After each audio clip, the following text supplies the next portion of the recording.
রহমতুল্লাহি ওয়া বারাকাতুহু। আউযু বিল্লাহি মিনাশ শাইতানির রাজীম। বিসমিল্লাহির রহমানির রহিম।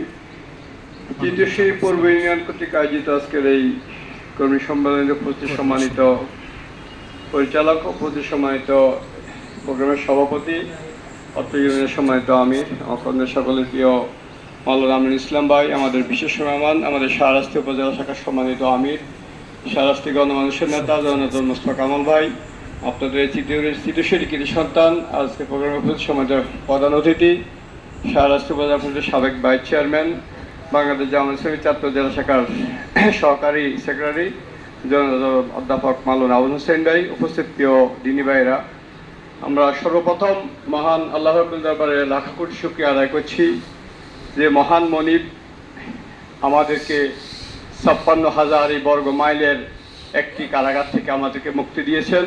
আমরা সেজন্য সকলে একবার শুকরিয়া দেখি আলহামদুলিল্লাহ।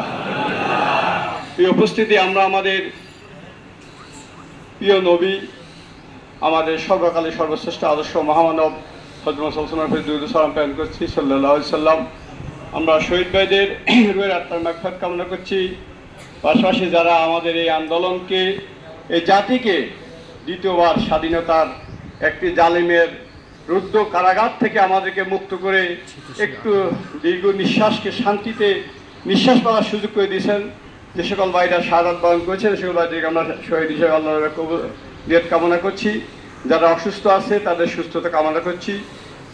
প্রিয় ভাইরা, বাংলাদেশ জামাত ইসলামী চায় এদেশে একটি কল্যাণমুখী রাষ্ট্র গঠন করার জন্য, ন্যায় ও ইনসাফ ভিত্তিক সমাজ প্রতিষ্ঠা করার জন্য কি প্রয়োজন, একটি ইসলামী সমাজ, একটি কল্যাণ রাষ্ট্রের কি দরকার, ইনসাফপূর্ণ রাষ্ট্রের কি দরকার, আপনারা বিগত ১৭ বছরের জুলুম নির্যাতনের যে সাধারণ মধ্যবিত্ত পরিবার যে তারা মানে একটু ডাল ভাত খাবে, আলুর ভর্তা দিয়ে ভাত খাবে, সেইটাও কিন্তু বন্ধ করে দিয়েছেন।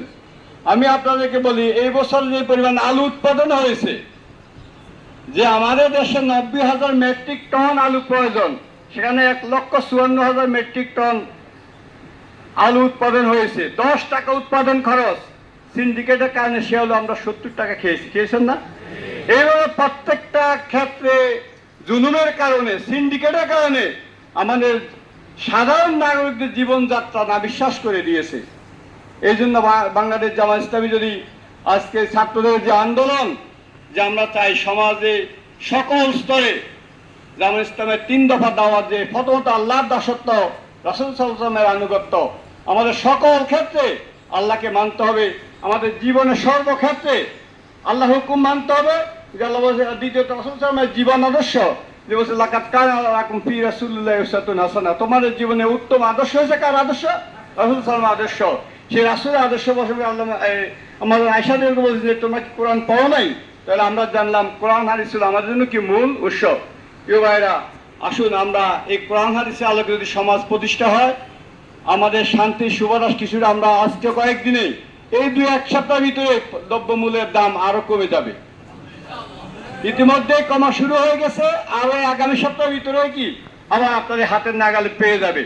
যেহেতু এটা টেম্পোরারি সরকার মেয়াদ কম, কিন্তু যদি আপনারা একটি ইসলামী সমাজ উপহার দিতে পারেন, যেখানে নাগরিকরা, যিনি চেয়ারম্যান হবে, যাদের ভিতর তাকওয়া থাকবে, আল্লাহর ভয় থাকবে, তাহলে আপনার দ্রব্যমূল্যের জন্য আপনাকে ফেরেশানি করতে হবে না, আপনার চিকিৎসার জন্য আপনাকে ফেরেশানি হইতে হবে না। এগুলো দায়িত্ব হলো কার?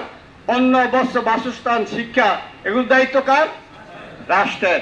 কিন্তু আজকে আমরা যে কোনো জায়গাতে গিয়ে জুলুমের শিকার হচ্ছি। সরকারি অফিসগুলো মনে হয় যেন আপনি ঘুষ না দিয়ে আসলে আপনাকে অপরাধী মনে হবে। আমি যে সমস্ত জায়গাতে এইগুলো আমি আপনাদেরকে বলি যে আসলে সব জায়গাতে কিন্তু দোয়া কাজ হয় না। দোয়া কাজ হবে যে আমার পানির ট্যাঙ্কিতে ময়লা একটা মরা ইঁদুর পড়ে রয়েছে, এখন যদি আমি ৪০,০০০ লোক আনি সাদা খতম ফড়াই, ছোট খতম বড় খতম, লাভ হবে?